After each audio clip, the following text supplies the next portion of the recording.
Take a break from your busy schedule and join Harold Sala for Guidelines for Living.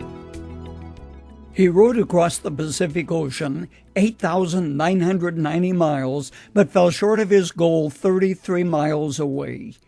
Peter Bird attempted to become the first man to single-handedly row from San Francisco in the United States across the Pacific. He almost succeeded. But approaching the east coast of Australia's Great Barrier Reef, Bird encountered stormy weather and choppy seas. He was looking for a passage through the coral. Actually, he was within 1 nautical mile of the reef when he had to radio for help, fearing he couldn't make it. The Royal Australian Navy rescued the photographer-turned-sailor, and as they towed his 33-foot-long craft, it broke up in the heavy surf.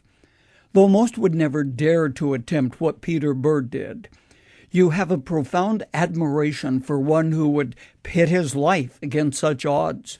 To succeed in crossing almost 9,000 miles of ocean and yet to fall short of the goal by a mere 33 miles is rather sad.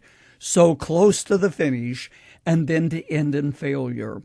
In the first chapter of the book of Judges in the Bible, the writer of old tells of another situation in which men almost succeeded but failed at the last.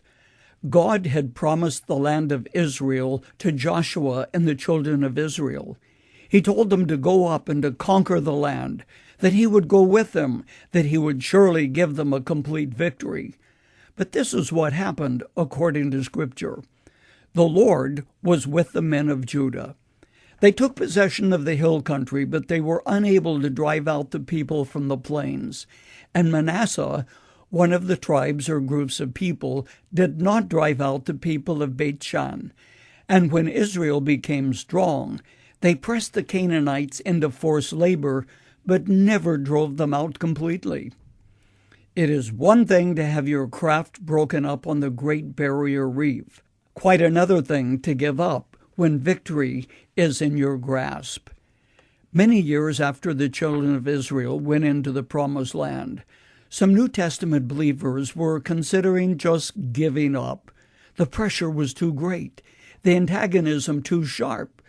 Thus the writer of the book of Hebrews encouraged struggling believers to get their eyes on the Lord, not their circumstances, not on the great barrier reefs of life, but to look to Jesus as the author and finisher and the one who completes our faith. In the 10th chapter of that book, 5 times the writer of Hebrews uses the phrase, "let us." He says, "Let us draw near to God with a sincere heart. Let us hold unswervingly to the hope we profess. Let us consider how to spur one another on toward love and good deeds. And let us not give up meeting together, but let us encourage one another." Notice those 2 phrases, which stand as sentinels against the tides. Let us not give up.